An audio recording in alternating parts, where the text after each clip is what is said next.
শীতকাল মানে বিয়ের মরশুম, আনন্দ উৎসব। এরই মধ্যে দক্ষিণ 24 পরগনার বারুইপুরবাসীর জন্য সুখবর নিয়ে এলো অঞ্জলি জুয়েলার্স। বারুইপুরের শিবানী পীঠে শুক্রবার অঞ্জলি জুয়েলার্সের 31তম শাখার উদ্বোধন হলো। অভিনবভাবে যিনি প্রথম ক্রেতা তার হাত দিয়েই হলো শোরুমের উদ্বোধন। আমার গড়িয়াহাট ব্রাঞ্চ থেকে আমি ওনার সঙ্গে যুক্ত, ওখান থেকে আমি মার্কেটিং করি।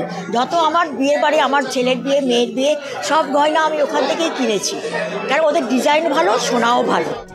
আর প্রথম দিন উপলক্ষে একগুচ্ছ অফার, সোনা, রূপো, হীরের গয়নার মজুরিতে বিশেষ ছাড়। আমরা সোনার গয়নার মজুরির ওপরে 550 টাকা সঙ্গে 100 টাকা অতিরিক্ত ছাড় রেখেছি আমার দর্শক বা কাস্টমারদের জন্য। এছাড়াও থাকছে হীরের গয়নার ওপরে আপ টু 50% পর্যন্ত ডিসকাউন্ট।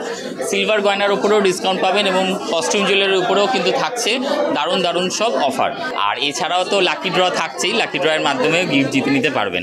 উদ্বোধন, তাই আজকে একটু দেখতে এলাম যে যদি কোনো কালেকশন ভালো লাগে তাহলে নেওয়ার জন্য। এখানে নতুনত্ব কালেকশন অনেক আছে।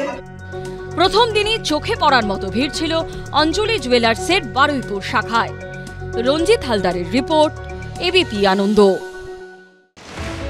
ওষুধ হোক বা নিত্য প্রয়োজনীয় জিনিস, যখন যেখানে যা প্রয়োজন চোখের নিমেষে পৌঁছে দেন তারা।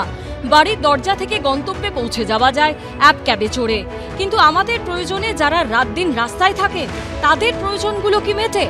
প্রভিডেন্ট ফান্ড থেকে হেলথ ইন্স্যুরেন্স, কর্মক্ষেত্রে এসব সুযোগ সুবিধা থেকে বঞ্চিত অনলাইন ডেলিভারি সংস্থার কর্মী ও অ্যাপ ক্যাবের চালকরা। এই সুযোগ সুবিধাগুলি পাওয়ার ক্ষেত্রে যাতে রাজ্য সরকার নতুন আইন আনে তা নিয়ে এবার শ্রম ও আইনমন্ত্রীর দ্বারস্থ হলেন গিগ ওয়ার্কারদের সংগঠন।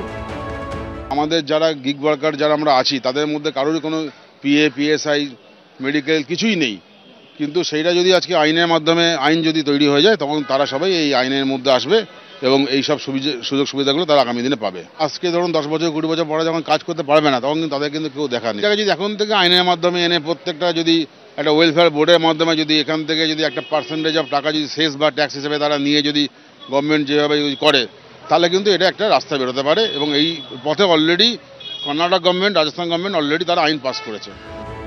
সংগঠনের দাবি এই মুহূর্তে রাজ্যে অনলাইন সংস্থার ডেলিভারি কর্মী ও অ্যাপ নির্ভর গাড়ির চালক মিলিয়ে কর্মীর সংখ্যা প্রায় 50 লক্ষ। তারা যাতে কাজের বিনিময়ে প্রাপ্য সুরক্ষা পান, অর্থনৈতিক নিরাপত্তা পান, তার জন্যই এই আর্জি। আমরা ডেপুটেশনটা জমা দিয়ে এলাম। এবার আমাদেরও আশাবাদী, আমরা সবসময় আশাবাদী থাকি আমাদের পশ্চিমবঙ্গ সরকারের থেকে, এবং আমরা জানি আমরা এই ডেপুটেশনে সাড়া পাবো খুব তাড়াতাড়ি, এবং সেই আশাতেই সমস্ত গিগ ওয়ার্কাররা আমরা তাকিয়ে বসে আছি সরকারের মুখের দিকে। শুক্রবার শ্রম ও আইনমন্ত্রী মলয় ঘটকের কাছে দাবি দাবা নিয়ে স্মারকলিপি জমা দেয় অস্থায়ী কর্মীদের এই সংগঠন। ঐশী মুখোপাধ্যায়ের রিপোর্ট, এবিপি আনন্দ। এবিপি আনন্দ, এগিয়ে থাকে, এগিয়ে রাখে।